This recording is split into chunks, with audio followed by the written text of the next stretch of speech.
Hello student, मैं प्रदीप पोरवाल। आप देख रहे हैं YouTube channel epsilon study point. तो एप्सिलॉन स्टडी पॉइंट चैनल में बीएससी थर्ड सेमेस्टर के स्टूडेंटों के लिए एक बहुत इंपॉर्टेंट सीरीज चल रही है। इस सीरीज में 2-3 टॉपिक हो चुके हैं। एक लाप्लास ट्रांसफॉर्म हुआ है, दूसरा इनवर्स लाप्लास ट्रांसफॉर्म हुआ है और तीसरा topic application of Laplace transform. एक आज नया टॉपिक स्टार्ट करते हैं, फोरियर ट्रांसफॉर्म। फोरियर ट्रांसफॉर्म पढ़ेंगे, इसमें साइन ट्रांसफॉर्म भी है। फोरियर साइन ट्रांसफॉर्म पढ़ेंगे, कोसाइन ट्रांसफॉर्म पढ़ेंगे, फिर इसके इनवर्स पढ़ेंगे और इसकी प्रॉपर्टी पढ़ेंगे। तो देखते हैं आज फोरियर ट्रांसफॉर्म। तो सभी स्टूडेंट इस वीडियो को लाइक कर दें, शेयर कर दें, सब्सक्राइब कर दें, ताकि हमारे आने वाली हर वीडियो की नोटिफिकेशन सभी स्टूडेंटों को मिल सके। तो देखते हैं, इसमें पहली हेडिंग है फोरियर ट्रांसफॉर्म। तो यानी कि यहाँ पर लिखते हैं the Fourier transform of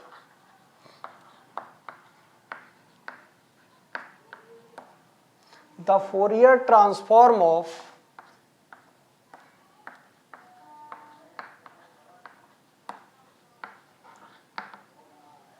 fx। कोई भी फंक्शन दिया है fx, इसका हमें फोरियर ट्रांसफॉर्म निकालना है। जहां पर x की जो रेंज है इनफाइनाइट, माइनस इनफाइनाइट और इनफाइनाइट के बीच में होनी चाहिए। तो हम इस फंक्शन का फोरियर ट्रांसफॉर्म निकालते हैं। इज डिनोटेड बाई, इसकी यहां पर किस तरीके इसको डिनोट करते हैं वो लिख रहे हैं। इज डिनोटेड बाई, यानी कि इसका फोरियर ट्रांसफॉर्म निकालेंगे तो इसको यहां पर लिखेंगे f। जैसे लाप्लास ट्रांसफॉर्म निकालते हैं उसमें l लिखते थे, वैसे इसमें फोरियर ट्रांसफॉर्म निकालेंगे तो fx लिखेंगे, f ऑफ fx। और इसका जो आंसर आएगा, जैसे लाप्लास का p में आता था, वैसे इसका भी आंसर p में आएगा। और इसको हम इस तरीके से जो आंसर मिलेगा वो p में मिलेगा और इसका सिंबल इस तरीके से है। एंड इज डिफाइंड एज, और इसकी डेफिनेशन क्या है उसको देखते हैं। तो यहाँ पर लिखते हैं एंड इज डिफाइंड एज। तो यानी कि यहाँ पर f ऑफ fx लिखा, या इसका आंसर fp में आएगा, इसका ये भी सिंबल है fp लिखा।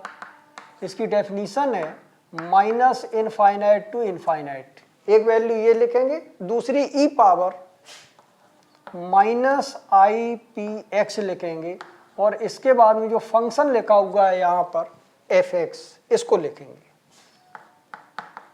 और इस तरीके से यहाँ पर डी एक्स। यानी कि 3 क्वांटिटी, एक इंटीग्रल ई पावर माइनस का आई पी एक्स और डी एक्स, और इसके बाद ये जो फंक्शन लिखा हुआ है इस फंक्शन को रखेंगे।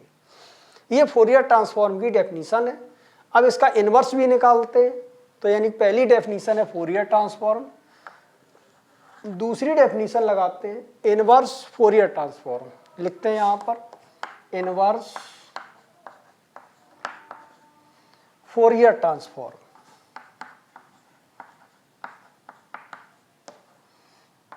Inverse Fourier transform.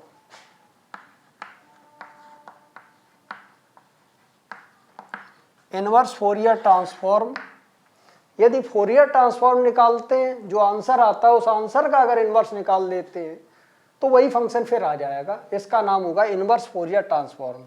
यानी यहां पर लिखते हैं एफ, यदि फोरियर ट्रांसफॉर्म किसी फंक्शन का निकालते हैं, और लाप्लास पढ़ा था तो इसमें टी लिखा रहता था, यहाँ पर फंक्शन टी में लिखते थे। और फोरियर ट्रांसफॉर्म पढ़ रहे हैं तो ये वेरिएबल यहाँ पर एक्स रहेगा। लिख कुछ भी सकते हैं लेकिन एक्स वेरिएबल डिनोट किया गया है।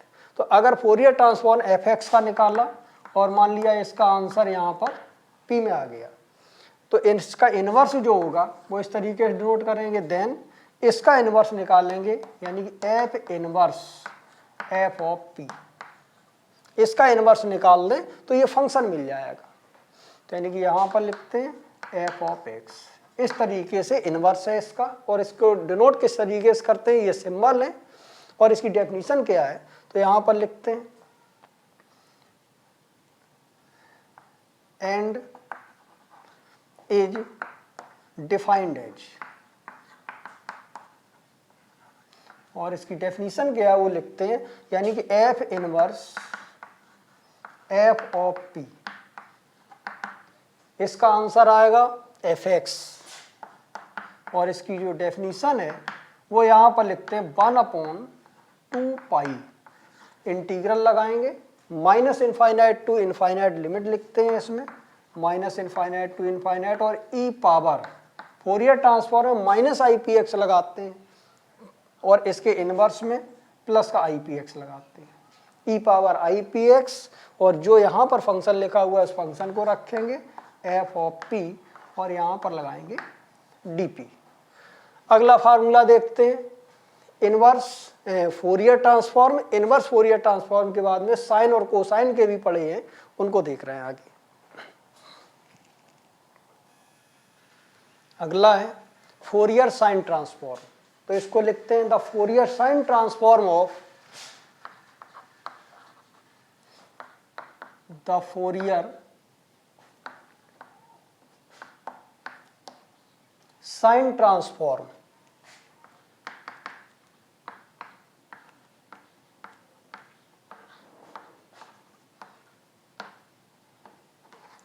ऑफ fx, जहां पर x की जो वैल्यू है इसमें इनफाइनाइट और जीरो यानी पॉजिटिव नंबर रखेंगे हमेशा, और x की जो वैल्यू होगी वो पॉजिटिव नंबर होगी, इनफाइनाइट से छोटी होगी। कोई भी पॉजिटिव नंबर लिख सकते हैं। Is denoted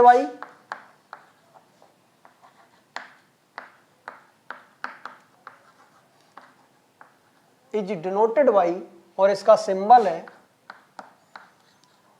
sign transform. अगर हमें किसी फंक्शन का निकालना है तो सफिक्स में s लगा देंगे, और इसका जो आंसर आएगा वो भी p में आएगा, लेकिन साइन ट्रांसफॉर्म से निकाला है तो इसके सफिक्स में भी s लगा देंगे। और इसकी डेफिनीशन क्या है उसको लिखते हैं, and H defined H, and is defined H, और इसकी डेफिनीशन है यानी कि यहाँ पर लिखते हैं f of x equal to लगाया, आंसर यहाँ पर p में मिलेगा तो इसका सिंबल FSP लिख सकते हैं। और इसकी डेफिनीशन है फोरियर में और इनवर्स फोरियर में minus infinite to plus infinite है, लेकिन इसमें 0 टू इनफाइनाइट लगी हुई है, तो यानी कि यहाँ पर लिखते हैं 0 टू इनफाइनाइट, और यहाँ पर जो फंक्शन लिखा हुआ है उस फंक्शन को लिखेंगे f ऑफ x, और साइन ट्रांसफॉर्म निकालना है तो इसलिए यहाँ पर लिखते हैं साइन ऑफ px dx। ये फोरियर साइन ट्रांसफॉर्म है। अब इसका इनवर्स का फार्मूला लिखते हैं, यानी कि यहाँ पर formula number 4, inverse Fourier sine transform. Inverse Fourier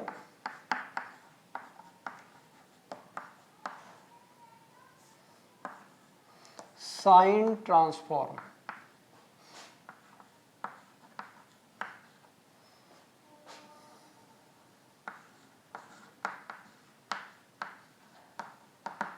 inverse Fourier sine transform, इसको देखते हैं। तो यानी कि साइन ट्रांसफॉर्म यानी कि यहां पर लिखते हैं इफ, अगर साइन ट्रांसफॉर्म हमने निकाला है किसी फंक्शन का, आंसर आया है p में, तो यानी कि इसको यहाँ पर FPS लिखते हैं, तो इसका इनवर्स निकालते हैं तो ये फंक्शन मिलेगा, यानी कि यहाँ पर लिखते हैं देन इनवर्स निकालेंगे, यानी कि यहाँ पर लिखते हैं f इनवर्स s, और इसको यहाँ पर लिखते हैं FPS, इसका इनवर्स साइन इनवर्स, तो आंसर आ जाएगा fx। तो ये इसका सिंबल है, और इसकी डेफिनीशन क्या है देखते हैं, and is defined as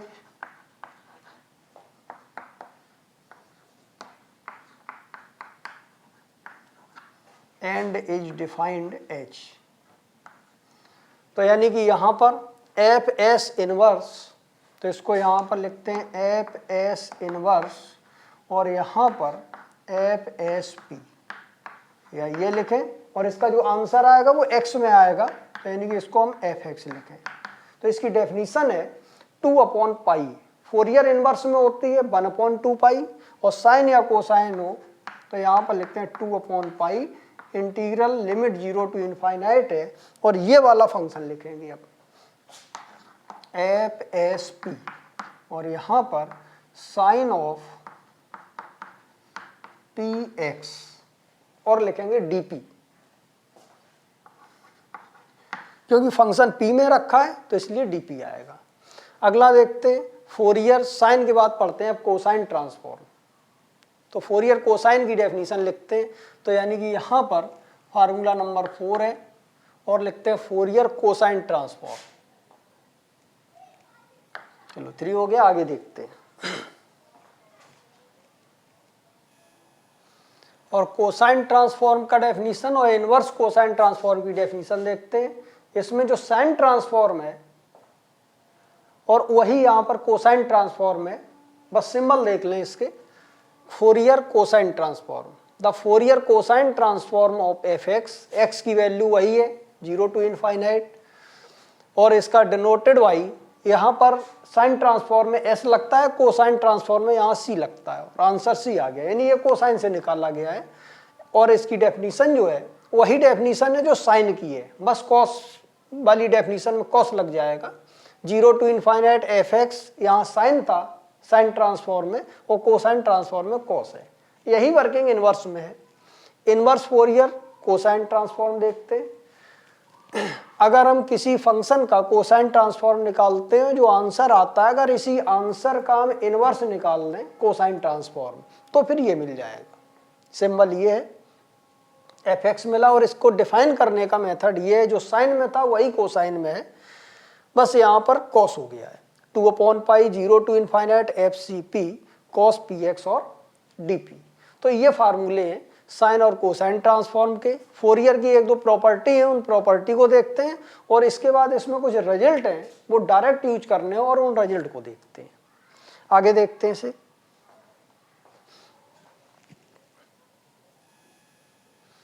properties of Fourier transform. Fourier transform की प्रॉपर्टी, तो प्रॉपर्टी नंबर 1 देखते हैं। यहां पर लिखते हैं, अगर हमें फोरियर ट्रांसफॉर्म निकालना है C1, एक फंक्शन लिखा हुआ है यहाँ पर f1x, और कांस्टेंट के साथ में दूसरा फंक्शन यहाँ पर लिखा हुआ है f2x, इसको बोलते हैं लीनियर प्रॉपर्टी। तो फोरियर ट्रांसफॉर्म इसके साथ लगेगा और इसके साथ लगेगा, कांस्टेंट बाहर आएगा, यानी कि इसको यहाँ पर लिखते हैं C1 और यहाँ पर लिखते हैं f ऑफ f1x, और प्लस C2 बाहर आ जाएगा। फोरियर ट्रांसफॉर्म दूसरे फंक्शन का लगेगा, यानी फोरियर ट्रांसफॉर्म यहाँ पर लगेगा f ऑफ f2x। ये इसकी लीनियर प्रॉपर्टी है। इसके बाद अब यहाँ पर देखते हैं आगे की प्रॉपर्टी। इसके लिए सभी प्रॉपर्टी के लिए कंडीशन है, इफ अगर फोरियर ट्रांसफॉर्म किसी फंक्शन का हम निकालते हैं f ऑफ fx और आंसर मान लिया p में आया, देन तो यहाँ पर सबसे पहला नंबर है, यानी दूसरा नंबर यहाँ पर लिखते हैं। अगर हमें फोरियर ट्रांसफॉर्म निकालना है f ax का, तो इसका अलग से नहीं निकालेंगे, बस a को हटा करके इसका हम फोरियर ट्रांसफॉर्म निकाल लें, जो भी आंसर आएगा बस इसी आंसर में करेक्शन होगा। तो आंसर आ जाएगा 1/, जो x के साथ कांस्टेंट है इसको यहाँ लिखते हैं 1/a, और इसके बाद जितनी जगह p है फंक्शन में, हर जगह p की जगह p/a आ जाएगा। इसके बाद यहाँ पर देखते हैं तीसरा नंबर, फोरियर अगर हमें निकालना है f(x - a) का, तो हम इस -a को हटा करके जो भी फंक्शन बचे, यानी जितनी जगह x - a लिखा हुआ हर जगह से -a हटा देंगे और f(x) का हम फोरियर ट्रांसफॉर्म निकाल देंगे। जो भी आंसर आएगा इसी आंसर में, अब हम इसका निकालना, जैसे इसमें -a करेंगे वैसे इस आंसर में करेक्शन होगा, अलग से नहीं निकालना है। e पावर यहाँ पर लिखते हैं माइनस का IPA और इनटू में FP लिखा जाएगा। ये आंसर हो गया। और इसके बाद फार्मूला नंबर 4 है, अगर हमें फोरियर ट्रांसफॉर्म निकालना है, मान लिया इसका हमने n बार डिफरेंशिएशन किया फंक्शन का, यहाँ लिखा है dn/dx पावर n, और यहाँ पर फंक्शन का n बार डिफरेंशिएशन है इसका हमें फोरियर ट्रांसफॉर्म निकालना है। तो बगैर डिफरेंशिएशन का जो फंक्शन है इसका हम f निकाल दें, फोरियर निकाल दें, जो भी आंसर आएगा इसी आंसर में करेक्शन होगा। जैसे ही n बार इसका डिफरेंशिएशन करेंगे वैसे ही आंसर आएगा IP। n बार डिफरेंशिएशन किया तो n पावर लगाएंगे और यहाँ पर फंक्शन लिखेंगे f ऑफ p। ये फोरियर ट्रांसफॉर्म निकला इसका। अब इसके कुछ रिजल्ट्स हैं, उन रिजल्ट्स को देखते हैं। इसका अगर हम एक और यहाँ पर लिखते हैं फर्स्ट पॉइंट 4 का फर्स्ट पॉइंट, अगर हम इसका सिंगल डैश निकालें यानी कि यहाँ पर लिखते हैं f पर एक बार डिफरेंशिएशन का निकालते हैं f डैश x, तो इसका मतलब यहाँ पर एक पावर आ जाएगी यानी कि यहाँ पर आ जाएगा i इंटू पी और यहाँ पर f ऑफ p। अब इसके कुछ रिजल्ट हैं, उन रिजल्ट को देखते हैं। यहाँ पर लिखते हैं नोट। तो पहला फार्मूला है, अगर कहीं पर लिखा हो minus infinite to plus infinite e power minus का x का स्क्वायर dx, ये डायरेक्ट रिजल्ट यूज होगा। अगर ये लिखा है तो इसका आंसर आता है डायरेक्ट अंडर रूट पाई। इसके बाद यहाँ पर दूसरा देखते हैं रिजल्ट, इंटीग्रल लिखा हुआ है 0 टू इनफाइनाइट लिखा है और ई पावर माइनस का एक्स स्क्वायर, यहाँ पर लिखा हुआ है e power minus x square और इसको यहाँ पर लिख दिया dx, तो इसका आंसर आता है under root pi divided by 2। तीसरा रिजल्ट देखते हैं, इंटीग्रल लिखा हुआ है 0 टू इनफाइनाइट और यहाँ पर लिखा है साइन mx डिवाइडेड बाई, यहाँ पर लिखते हैं x और इसको यहाँ पर dx। अगर इसका आंसर आता है, इसका अगर ये लिखा हुआ है तो इसका डायरेक्ट आंसर लिखेंगे। डायरेक्ट आंसर क्या आएगा, m को देखेंगे, m की वैल्यू कैसी है। अगर m पॉजिटिव नंबर होगा तो इस पूरे का आंसर डायरेक्ट आएगा पाई बाई 2, और अगर m नेगेटिव नंबर होगा तो यानी कि यहाँ पर लिखते हैं m लेस देन 0, तो इसका आंसर आ जाएगा माइनस का पाई बाई 2। प्रॉपर्टी नंबर 4 देखते हैं, अगर कहीं पर लिखा है 0 to infinite e power minus का ax और यहाँ पर cos ऑफ bx dx, तो इसका हम डायरेक्ट रिजल्ट यूज करेंगे a अपॉन, यानी कि ये वैल्यू यहाँ पर आ जाएगी a अपॉन, इसको यहाँ पर लिखते हैं a का स्क्वायर प्लस b का स्क्वायर। आगे देखते हैं,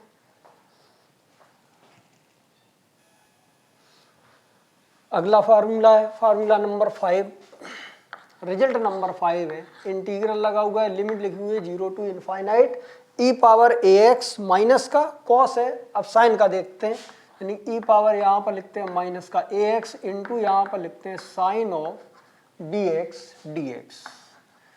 तो इसका आंसर अगर साइन लिखा हुआ है इसमें तो आंसर आता है x का कोफिशिएंट ये वाला, यानी b डिवाइडेड बाई और अपॉन में यहाँ पर रहेगा a square plus b square,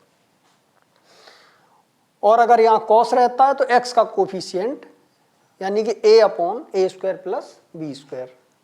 formula number 6 यहाँ देखते हैं, रिजल्ट नंबर 6, अगर लिमिट नहीं लगी है और यहाँ पर लिखा हुआ है e power ax sine of bx dx और लिमिट नहीं लगी है तो इसका डायरेक्ट आंसर लिखते हैं equal to e power ax divided by, यहाँ पर आता है a का स्क्वायर प्लस यहाँ पर लिखते हैं b का स्क्वायर, और x का कोफिशिएंट यहाँ पर a लिखा हुआ है तो सबसे पहले यहाँ पर लिखते हैं a और साइन है तो साइन लिखेंगे साइन bx, फिर लगाएंगे माइनस का साइन, फिर x का कोफिशिएंट देखते हैं b लिखा हुआ है और यहाँ पर लिखेंगे b और अब यहाँ लिखते हैं cos ऑफ bx, ये बगैर लिमिट का है। इसके बाद अगर यहाँ पर फार्मूला नंबर यहाँ 7 देखते हैं, अगर लिखा हुआ है इंटीग्रल पर ई पावर ax और लिखा हुआ है cos ऑफ bx dx, तो इसका डायरेक्ट आंसर लिखते हैं ई पावर यहाँ पर ax divided by a square plus b square, यानी ये वैल्यू यहाँ पर आएगी a स्क्वायर प्लस का यहाँ पर लिखते हैं b स्क्वायर, और यहाँ पर x का कोफिशिएंट लिखा हुआ है a, तो यानी कि यहाँ पर लिखते हैं a और a के साथ ये cos लिखा हुआ है तो पहले तो यहाँ पर cos लिखते हैं cos ऑफ bx और इसमें लगाएंगे प्लस का, साइन है तो लगाएंगे माइनस का और cos है तो लगाएंगे प्लस का, b साइन और यहाँ पर लिखते हैं b साइन ऑफ bx और इस तरीके से इसका ये आंसर है। इसके बाद रिजल्ट नंबर 8 देखते हैं। अगर इंटीग्रल में लिखा हुआ है लिमिट 0 टू इनफाइनाइट, आगे देखते हैं।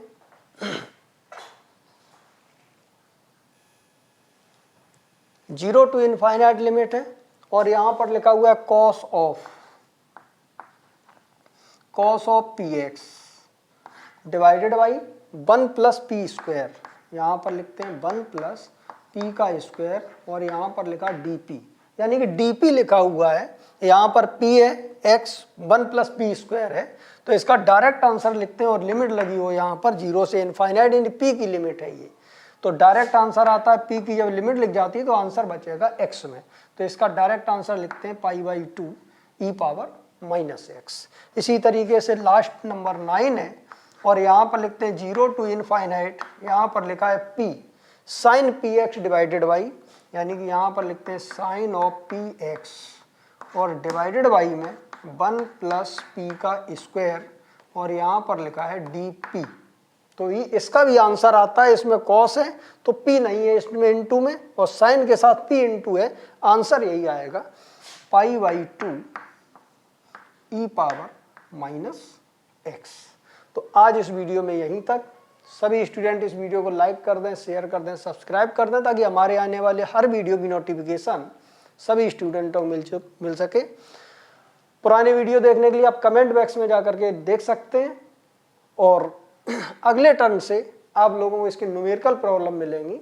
जो सीरीज चल रही है उस सीरीज में आगे जो फोरियर के इंपॉर्टेंट क्वेश्चन हैं जो कई वर्ष यूनिवर्सिटी में आए हुए हैं उन्हीं क्वेश्चनों पर डिस्कस करेंगे।